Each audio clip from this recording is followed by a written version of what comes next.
Olá, bom dia! Olá, bom dia a todos. Obrigada por você estar aqui comigo e com o Sérgio para assistir o RIC Rural nessa manhã de domingo. Muito obrigado mesmo, viu? Vamos aos assuntos do programa de hoje. BR-277 interditada e os prejuízos ao setor do agronegócio são muitos. Hoje nós estamos pagando o custo da improvisação, o custo de pessoas que não têm planejamento para que isso era possível acontecer. Produtores estão em uma corrida contra o tempo para o plantio do milho safrinha. Perde o prazo, você não tem o direito a contratar o seguro. A história do Isaac, que com sua turma transformou uma tradição familiar em fonte de renda para toda a família. É uma planta de 1001 utilidades, né? Você tem o bambu vivo, você pode utilizar como uma cerca viva. Expansão do agronegócio exige novo perfil do produtor rural. Voltado a todo o conteúdo do curso, acho que o maior enfoque hoje é acompanhar o desenvolvimento tecnológico da área da agricultura.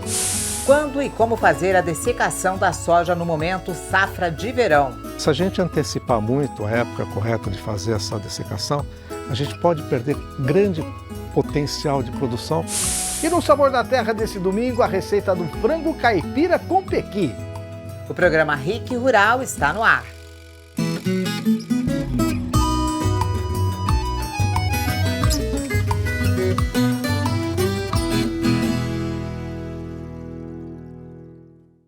Bom, vamos começar o programa de hoje falando da interdição total ou parcial da rodovia BR-277, que devido ao afundamento do pavimento das pistas no quilômetro 33, na região de Morretes, vai gerar prejuízos significativos ao setor agropecuário do Paraná. O bloqueio da rodovia já provoca impactos expressivos no escoamento da safra de soja, que deve ser recorde de produção esse ano. Uma situação já prevista e alertada pelo setor devido à falta de manutenção que vinha acontecendo desde o fim dos pedágios no Paraná. Bom, sobre esses impactos e prejuízos ao setor do agro, nós conversamos com Agde Meneghetti, presidente do sistema FAEP Senar Paraná. De que impactos imediatos o setor do agro está tendo com a interdição parcial ou total da BR-277? Os impactos são incalculáveis. Mas eu posso dar um exemplo, que o mês de janeiro e o mês de fevereiro, em função também das chuvas e das condições da rodovia, nós tivemos aí o exemplo que o presidente da Como colocou na entrevista dele essa semana, aonde estão tendo que inventar, improvisar, comprar aqueles armazéns que você colhe a safra e põe nos bolsões e larga na lavoura. Então, isso aqui, na verdade, foi um atraso muito grande e o pior, nós, FAEP, em 2016, já alertávamos que isso poderia acontecer. Mas, infelizmente, as autoridades competentes, o próprio governo foi muito mal assessorado e não foi feito o que devia ser feito. Agora a colheita da safra de verão está avançando. O senhor acha que pode faltar produto para exportação devido a esse problema de caminhões não chegarem aos portos? Olha, Porto Paranaguá, eu tenho que dizer que nós, paranaenses, já estamos, nossas comercializadoras, trades, já desviando as cargas para o Porto de Santos e para o Porto de São Francisco, e está sendo feita a improvisação de armazenamento no interior do Paraná. Então, essa é a estrutura que os exportadores estão procurando como alternativa, e o Porto nos preocupa muito, que o geólogo da DENIT diz que a tendência é só piorar essa questão da serra, então nos deixa muito mais preocupado ainda. E na avaliação da Federação da Agricultura do Estado do Paraná, essa situação poderia ser evitada? Se sim, como ela poderia ser evitada? Bom, deveria ser evitado na época do governo Beto Richa, no governo da Cida Borghetti, nós pedimos uma audiência com o ministro dos Transportes, pedindo, junto com a bancada federal, pedindo que fosse antecipado o estudo sobre as concessões do Paraná. E, evidentemente, que não andou, houve aí corpo mole de alguns setores, e hoje nós estamos pagando o custo da improvisação, o custo de pessoas que não têm planejamento para que isso era possível acontecer. Qualquer geólogo sabe muito bem que a serra sempre trabalha. E não é só aqui, em todos os lugares. E precisa o quê? Um monitoramento permanente. Graças a Deus que nós não estamos vendo acontecer isso na ferrovia. Espero que o São Pedro nos ajude que não aconteça na ferrovia, porque hoje é uma das alternativas mais importantes para a exportação do Paraná via ferrovia, e eu tenho certeza que os companheiros da ferrovia estão fazendo monitoramento 24 horas por dia, e espero que realmente eles dêem um exemplo de gestão às nossas autoridades estaduais. Bom, ainda sobre a interdição na BR-277, conversamos com Ayrton Galinari, presidente executivo da Coamo, que falou o que a cooperativa, a maior da América Latina, com grande movimentação de caminhões rumo aos portos, está fazendo para escoar a produção de seus cooperados e que impactos isso está causando na sua logística e quais as consequências. O Galinari, que reflexos a interdição da BR-277 está trazendo no escoamento da produção dos cooperados e que reflexos causa na logística desse transporte e quais consequências que estão já sendo sentidas? Então, Sérgio, a dificuldade é que, destinado ao porto, teve momentos em que o escoamento era zero, né? Nós tivemos alguns bloqueios, né? Então, ao ter o bloqueio, a entidade portuária que coordena a descida de caminhões para Paranaguá, ele dá cota para as empresas, ela suspendeu as cotas, né? Suspendeu por 48 horas. Nós já estamos há 2, talvez 3 dias sem carregar novas cargas, só aquelas que estavam a caminho do porto no momento que ocorreu aquele primeiro problema, né? O problema do afundamento da via. A partir daí, praticamente, nós não carregamos mais nada. Ficamos aí só com os caminhões que estavam no trajeto. Isso tudo cria uma série de problemas, né? Primeiro porque a safra está no pico, eu diria. Estamos próximo aí da metade da safra, então praticamente quase todas as regiões do estado, também o Mato Grosso do Sul e Santa Catarina já colhendo em diferentes fases, mas colhendo. Então é um volume muito grande. Para você ter uma ideia, durante essa semana chegamos a receber 240, 250 mil toneladas de soja em um dia. Chegamos a descarregar 12 mil caminhões de cooperados em todas as unidades da Coamo em um único dia. Então, tudo isso precisa ser escoado para não criar um gargalo nas unidades de recebimento, né, que vão enchendo e pode, inclusive, interromper a colheita. E isso é muito grave, né? Porque você tem um problema de interrupção na colheita, pode ocorrer uma chuva, as perdas são muito grandes. Então, a perda pode acontecer desde o campo, com esse problema, né? Nós estamos procurando alternativas de armazenagem temporária para poder suprir essa necessidade, né, de armazenagem, e também o problema com o frete. Então, toda a cadeia vai sendo afetada, uma vez que os motoristas se interessam menos por essa rota, então, tendo menos interesse, menos oferta de caminhões, naturalmente o frete sobe, e a outra consequência é no próprio porto, né? Uma vez que as cargas têm dificuldade de chegar, então muitos navios acabam atrasando por falta de carga, e outros navios que estariam sendo programados para o Porto de Paranaguá acabam desviando o seu destino. As empresas, as trades que fazem essa movimentação, elas acabam preferindo outros portos que estão com situação mais segura de operação. Então, não é um problema de operação do porto, propriamente dito, mas é um problema de abastecimento do porto para suprir cargas. Isso gera insegurança e as empresas não querem essa insegurança. Isso custa muito caro, né? O pagamento de estadias de navio é muito caro e tudo isso não ajuda em nada a operação logística destinada ao Porto de Paranaguá. Com isso, nós temos uma grande dificuldade nos últimos dias para escoar a safra. E esse prejuízo chega a quem? Quem vai pagar essa conta? Olha, não tem dúvida nenhuma, Sérgio. O preço da soja aqui no interior, da saca de soja, saca de milho, enfim, de qualquer produto que tem destinado à exportação, ele é baseado no porto, né? A referência dele é porto. Então, é porto, aí todas as despesas que se tem até chegar na porteira da cooperativa, vamos dizer assim, ou na porteira do próprio produtor. Então, o que acontece? O preço é formado pela bolsa, né? O preço de bolsa é referência lá àquele porto, mais o prêmio daquele porto, e vem se descontando tudo daí para trás. O custo de elevação, ou seja, o custo da operação do próprio porto, o custo do frete para chegar até o porto, o custo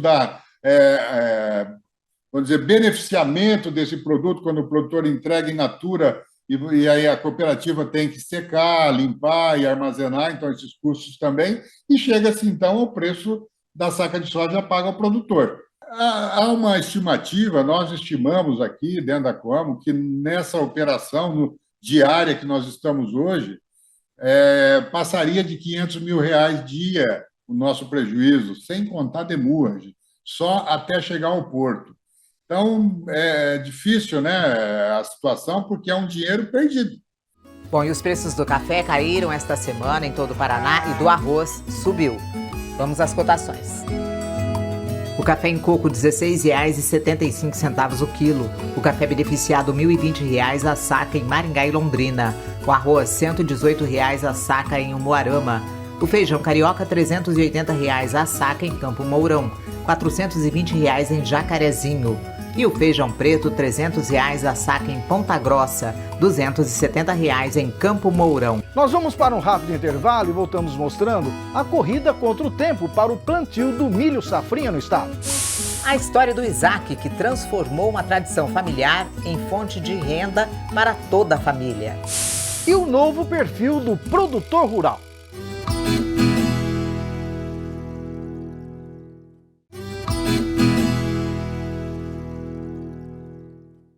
Bom, estamos de volta e dando continuidade ao RIC Rural de hoje. Agora nós vamos mostrar para você que já acabou o prazo do zoneamento do milho safrinha no Paraná.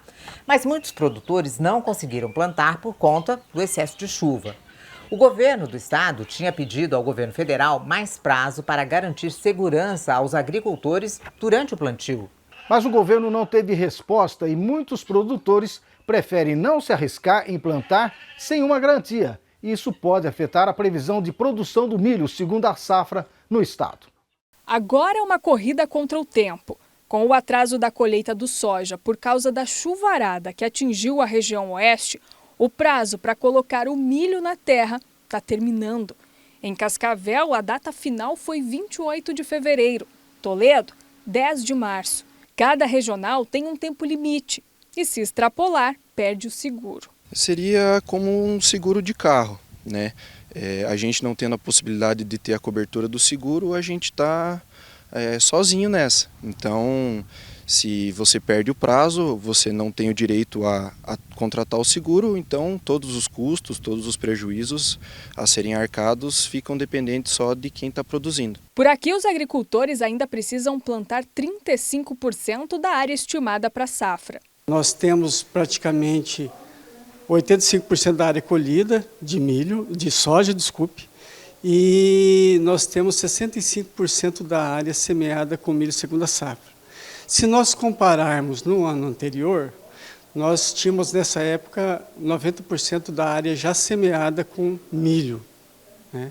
E esse ano, devido ao atraso, nós estamos com 65% da área semeadas para o milho segunda safra. Nesta propriedade, o plantio começou no dia 8 de fevereiro. Um mês depois, ainda tem máquina na lavoura.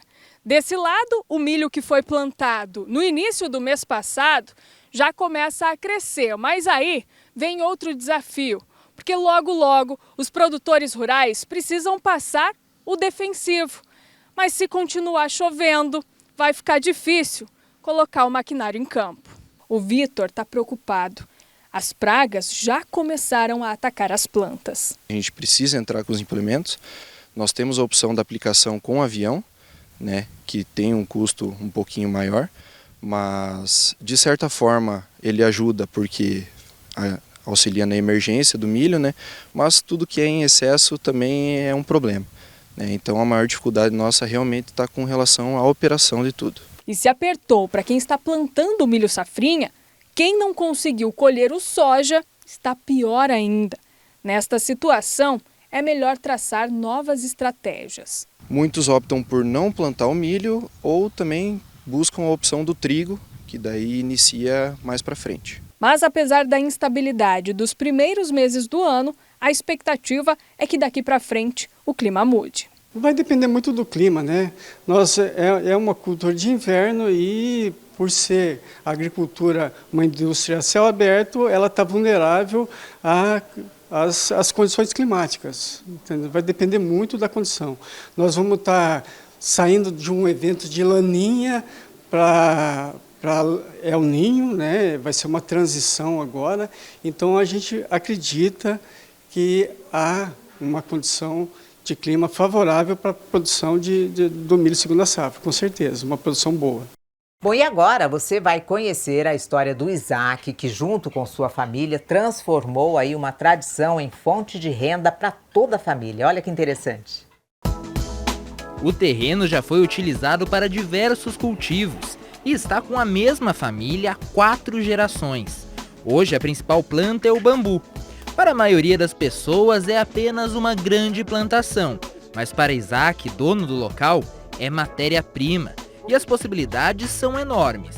É uma planta de 1001 utilidades, né? Você tem o bambu vivo, você pode utilizar como uma cerca viva, tem espécies muito boas para fazer assoreamento, né? Em beira de rio, para evitar erosão, né? Para preservar, né?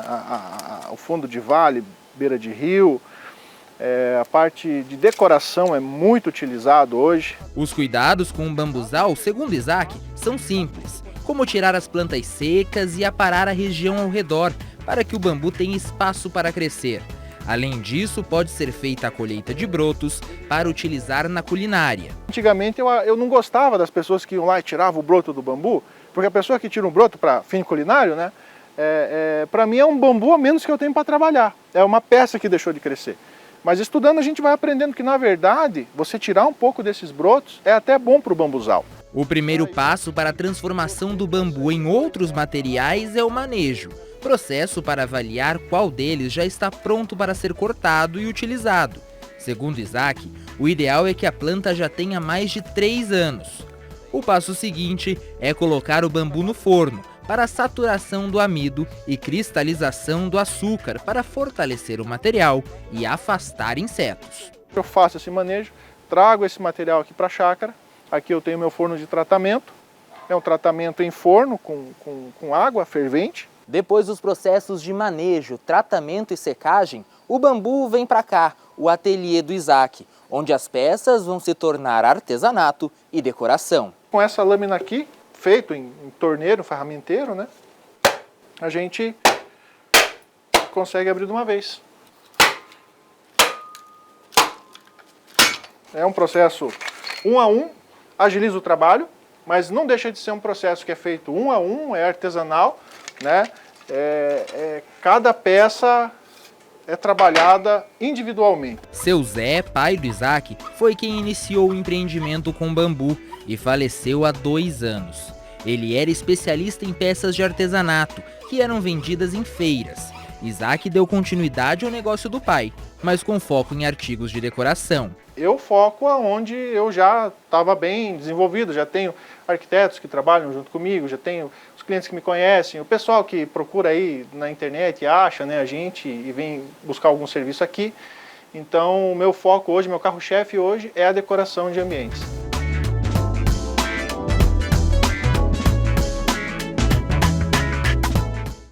E a expansão do agronegócio exige novas qualificações para homens e mulheres do campo. Pois é, qualificação que muitos estão buscando nas salas de aula. Vamos ver.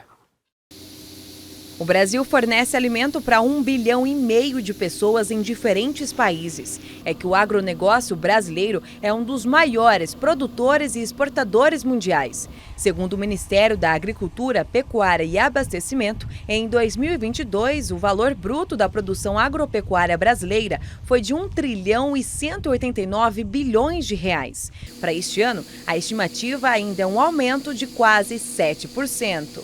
Para alcançar esses números, o homem e a mulher do campo tiveram que inovar e buscar novos conhecimentos. Trocar a enxada para dirigir uma colheitadeira e utilizar um drone, por exemplo. A tecnologia chegou na roça faz tempo. Esses não são mais os agricultores do futuro, e sim os do presente. Hoje em dia, se a gente pegar o que a gente chama de IoT, que é a internet das coisas, os equipamentos todos têm muitos sensores, estão ligados à internet. Então é importante que o profissional saiba lidar com essa tecnologia no campo também. Aplicação via drone, sensores, como eu falei. Hoje em dia a gente tem plataformas, por exemplo, que predizem a melhor época de fazer uma aplicação de um produto, em função das condições climáticas, das condições de solo. Então são tecnologias que ajudam no dia a dia do campo, tanto no setor agrícola quanto no setor pecuário, e que o profissional ele precisa estar apto para trabalhar com essas tecnologias. Voltado a todo o conteúdo do curso, acho que o maior enfoque hoje é acompanhar o desenvolvimento tecnológico da área da agricultura. Hoje a gente tem um grande engajamento de tecnologias que desenvolvem o campo cada vez mais rápido.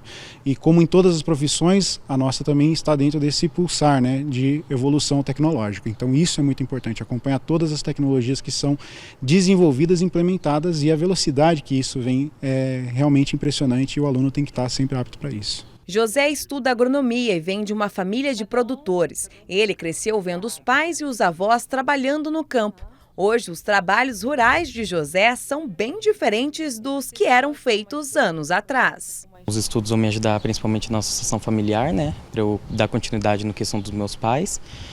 Na prática, tudo vai ajudar muito, o curso de agronomia. E o que mudou muito da época do meu avô para a minha foi a tecnologia, principalmente. Eu posso citar, por exemplo, computadores, planilhas que a gente faz online e...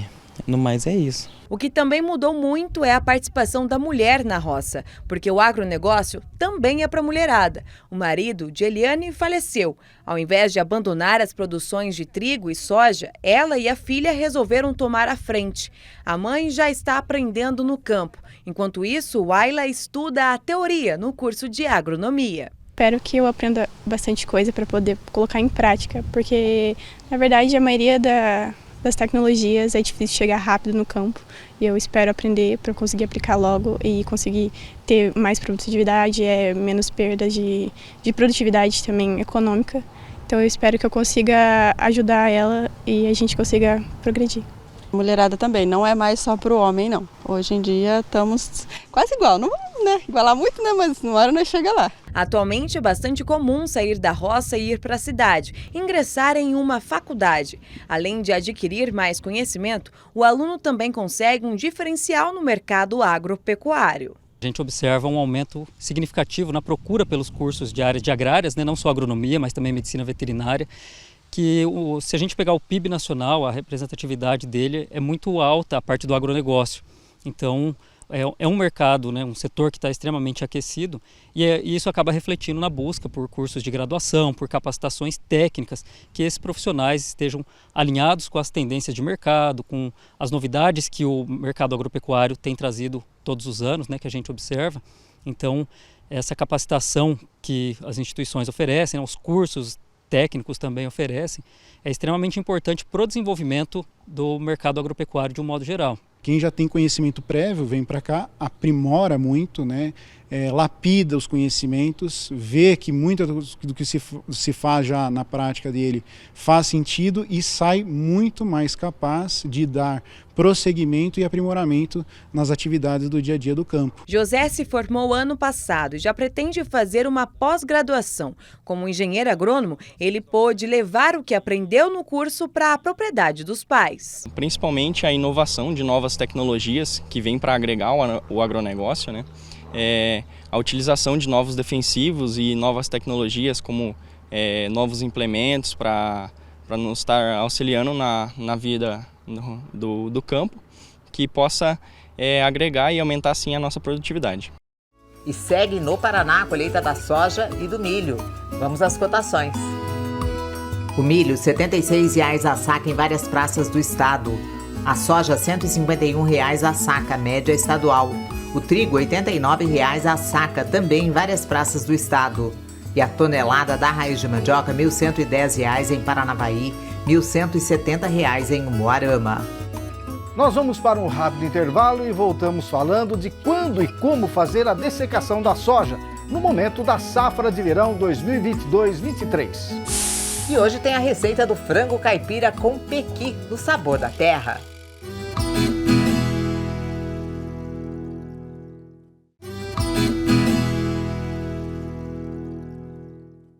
Bom, e dando continuidade ao RIC Rural de hoje, você acompanha agora o Momento Safra de Verão 2022-23. RIC Rural, no momento da safra de verão 2022-2023. Momento Safra de Verão 2022-23, novamente aqui na Embrapa Soja de Londrina, que tem acompanhado a gente nessa série.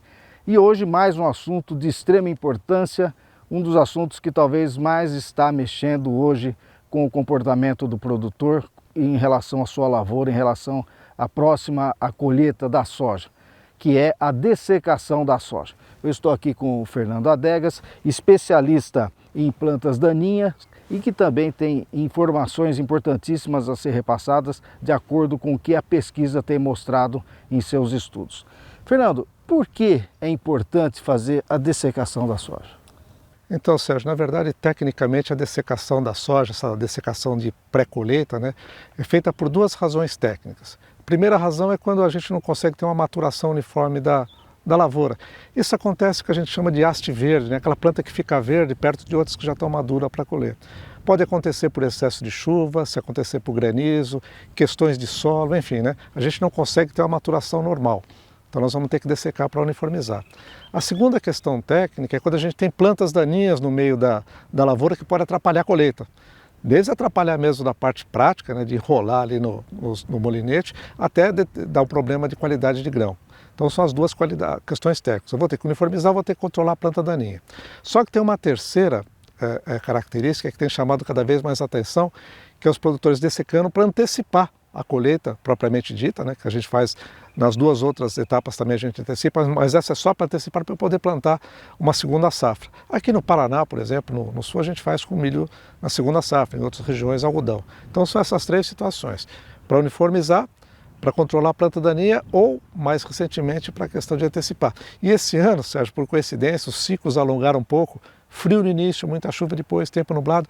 Então, normalmente os produtores hoje estão ansiosos para fazer essa antecipação para plantar a segunda safra. Que contribuição a dessecação traz, então? Bom, a principal contribuição que ela traz é você uniformizar, quer dizer, você deixar todas as plantas, em princípio, igual para você poder fazer uma colheita. Sem folhas, né? E com os grãos basicamente todos maduros. Então você tem uma uniformidade, você tem uma facilidade na operação da colheita e a tendência é que você tenha menos impurezas, etc. e tal. Quer dizer, se for feito tudo na hora certa, da maneira correta, você vai ter uma qualidade melhor da tua colheita. Essa é a principal razão, além de antecipar um pouco, né, aqueles dias que restariam para a planta normalmente chegar à tua maturação, você faz isso e antecipa um pouco. Então, se você uma uniformidade e a colheita um pouco antecipada. Quando fazer, então, a dessecação, Fernando? Então, Sérgio, essa talvez seja a pergunta fundamental, depois da primeira resposta, né, do porquê que eu vou fazer. Porque se a gente antecipar muito a época correta de fazer essa dessecação, a gente pode perder grande potencial de produção. Depois de tudo que nós fizemos, né, adubamos, controlamos doença, praga, de repente a gente antecipa mais do que deveria ser feito para não colher na hora certa. A hora certa, a gente fala que é o ponto de 7,3. Esse estádio, na verdade, grosseiramente, né, para ficar mais fácil, é basicamente esse que nós estamos vendo aqui em frente a essa lavoura, Sérgio. É quando nós temos algo em torno de 75% das folhas amarelas e também próximo disso das vagens também amareladas para poder colher. Isso significa o quê? Que essa lavoura, essas plantas já estão com sua máxima matéria seca, quer dizer, elas já encheram o grão, estão com o peso maior, daqui para frente é só perder folha. Se fizer antes disso, o que nós estamos acontecendo? Ela não está com o seu potencial, com todo aquele peso de grãos, então a gente pode estar fazendo o quê? Pode estar antecipando e deixando de perder um pouco desse peso. Esse peso, na verdade, vai estar no bolso do produtor, que é questão de produtividade. E se fizer depois, não vai adiantar muito, né? Porque aí, normalmente ela já vai normalmente desfolhar e está pronta para colher. Então esse aqui que a gente fala que é o ponto do estádio R7.3, que é, na verdade, aquele amarelamento de torno de 75% das folhas da vagem. É a época ideal. Antes disso é muito complicado e depois disso não vale a pena. Fernando, a gente vê comumente, e isso é uma coisa recorrente de fato, o produtor dessecando e logo depois passando uma pulverização de algum produto para combater um inimigo, uma praga. Ele está jogando dinheiro fora? Está jogando dinheiro fora nesse caso, né, Sérgio? Porque vamos pensar, o que a dessecação faz? A dessecação vai matar a soja, né? Grosseiramente falando, ela vai desfolhar. E qualquer produto que a gente está fazendo para preservar as folhas, estão fazendo o contrário, né? Eu quero ter folha para ter um pouco mais de fotossíntese, para encher grão. Então, qual que é a ideia, né? Esses produtos para deixar a soja verde, ou as folhas verdes, para proteger a soja, tem que ser feito bem antes da dessecação. A dessecação, depois você vai tirar essas folhas, né? Então, assim, tem que tomar um pouco de cuidado com isso. Se eu fiz uma aplicação, por exemplo, para ferrugem, para doença, hoje, se eu for dessecar 2 dias depois, eu vou perder, né? Então, a gente tem que pensar muito, fazer um bom planejamento da condução da lavoura, da proteção da lavoura, e depois essa segunda parte é a última, né? Então vou dessecar para fechar o meu ciclo com a soja bem totalmente cheia, né, com o seu peso, sem perder a produtividade e também com todo o potencial produtivo que as outras práticas me deu. E como fazer uma dessecação de uma forma bem feita, com resultados próximos do ideal?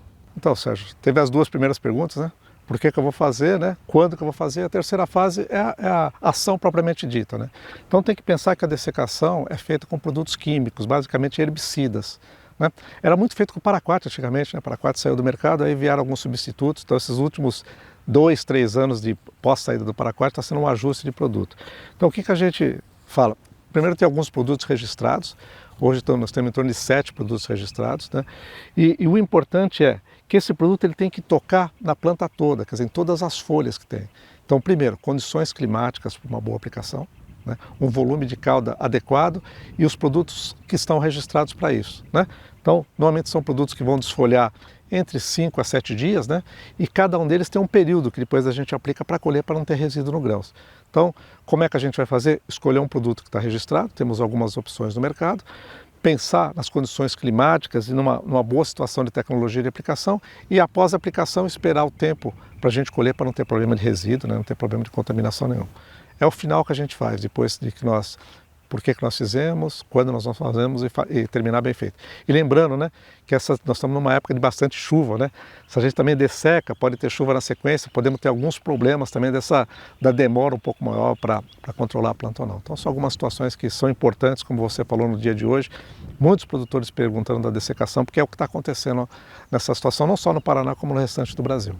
Você falou que alguns produtores antecipam a dessecação, mas a soja não tem o seu ciclo de vida já definido? Então, o ideal, né, Sérgio, é que a gente não precisasse fazer dessecação, né? Fazer todos os controles e ela chegasse normalmente, ela tem um ciclo definido. O que está acontecendo hoje que a gente tem visto, né, por intempéries climáticas, situações diferentes de solo, até algumas cultivares, ela não tem maturado uniformemente, né? Então, aquilo que a gente falou, uma das causas, né, da dessecação, a gente tentar fazer uma maturação. Mas o ideal, como a gente tinha muito no passado, né, deixar a soja chegar normalmente, desfolhar e a natureza fazer essa dessecação propriamente dita, fechar o ciclo, né? Mas isso está sendo cada vez mais difícil e aí nós temos que utilizar esses mecanismos como a dessecação. Se o produtor antecipar a dessecação, ele está perdendo produtividade? Se ele antecipar antes daquele estágio que nós falamos, né, o R7.3, que é aquele 75% de folha amarelada, ele pode perder e pode perder muito, Sérgio. Então tem algumas pessoas que dessecam, por exemplo, em R7, em R6, que é quando o grão já está cheio, mas ele não está totalmente com a matéria seca toda formada. Ele pode chegar, tem casos que chega a perder 10, 15, 20, até 30%. Então imagina, você fez tudo certo e no afã de apressar um pouco a sua colheita, você pode perder a produtividade. É certeza, se ele fizer antes disso aqui que nós mostramos, ele vai perder a produtividade. O quanto? Vai depender da situação para a situação. Então é muito importante fazer na hora certa. RIC Rural, no momento da safra de verão 2022-2023. Bom, e agora vamos aos preços da carne no estado. O suíno R$ 7,30 o quilo em Apucarana, R$ 8,00 o quilo do suíno em Cornélio Procópio, vaca gorda, R$ 245 a arroba, em Cascavel, Londrina e Paranavaí. E o boi gordo, R$ 275 a arroba, em Londrina, Cascavel e Umuarama. Depois do intervalo, a receita do frango caipira com pequi no Sabor da Terra.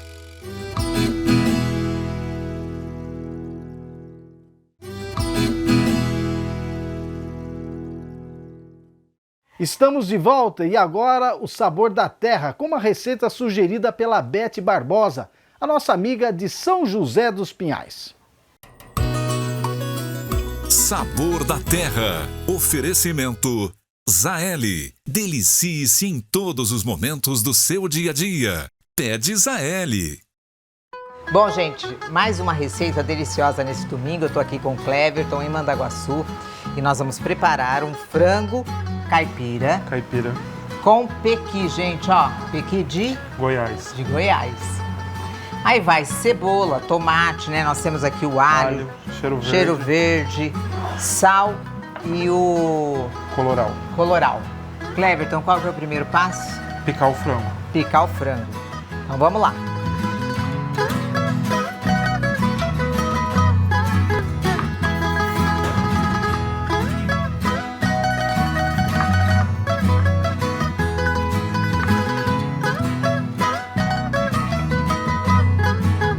Aí agora nós vamos temperar nosso frango com alho e sal a gosto.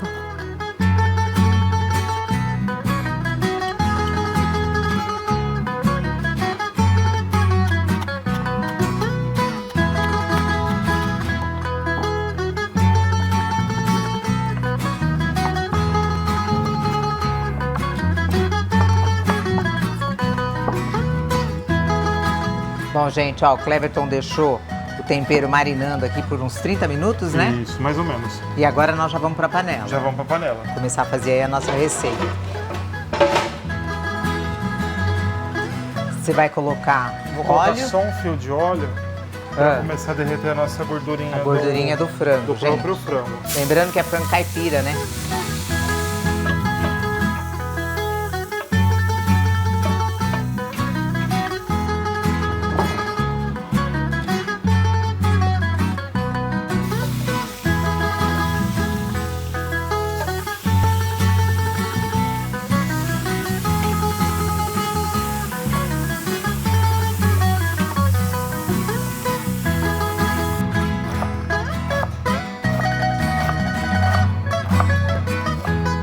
Aqui vamos colocar uma cabeça de cebola, cortada mais grossa.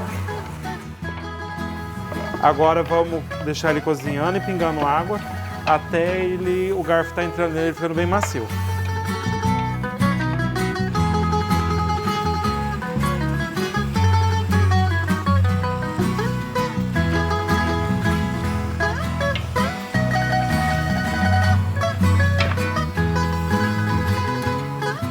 Bom, gente, o nosso frango, ó, ele já tá macio, tá quase no ponto da gente colocar o pequi. Então agora nós vamos preparar o nosso arroz Zaeli, que acompanha, né, o nosso frango caipira aí. E o Cleverton também vai acrescentar o pequi no frango, pequi, o tomate e também o cheiro verde para finalizar, tá? Vamos fazer o arroz.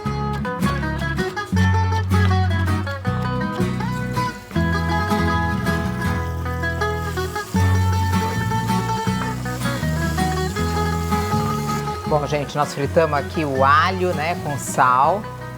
E agora estamos colocando o nosso arroz. Arroz Zaeli, para fritar, né? Pra gente comer junto com o nosso frango com pequi.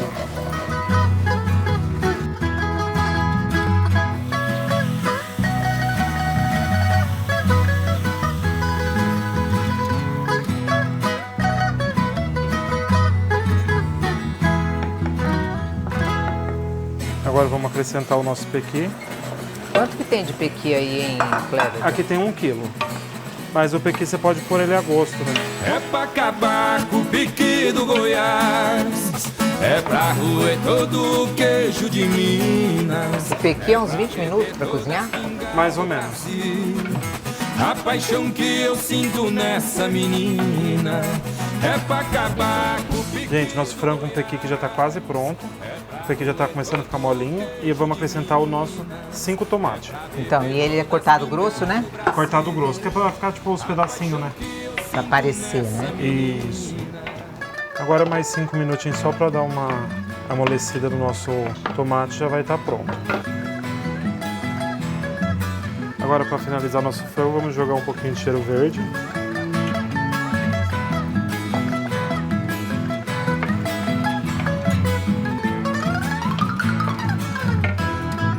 Bom, agora nós vamos experimentar nosso arrozinho aí, da Zaeli, e o franguinho com pequi.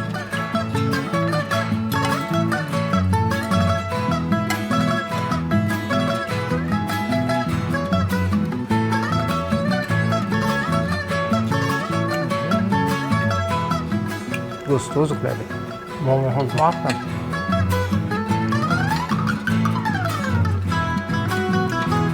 E o pequi dá um sabor todo especial, né? Diferente. Nossa, muito bom. Adorei, gente, ó. Pequi, a carninha do frango e o arroz. Que delícia. Muito bom. Adorei, Kleber. Obrigado, Rose.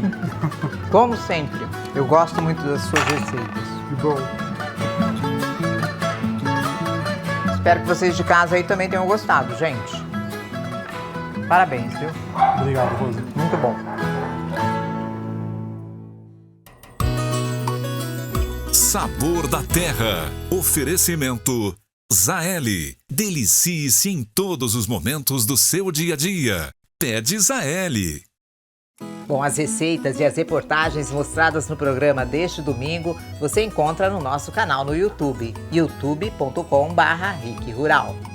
Se inscreva no nosso canal do YouTube e não se esqueça de clicar no sininho para ficar sempre atualizado. E você que acompanha o Rick Rural no YouTube, pode nos seguir também no nosso Instagram, Sérgio e Rose. Tem também o Instagram do Rick Rural, onde você acompanha notícias do agro e mais sobre o programa. Segue a gente lá também no @RicRural. Bom, gente, nós vamos ficando por aqui. Obrigado pela companhia e até o próximo programa domingo que vem.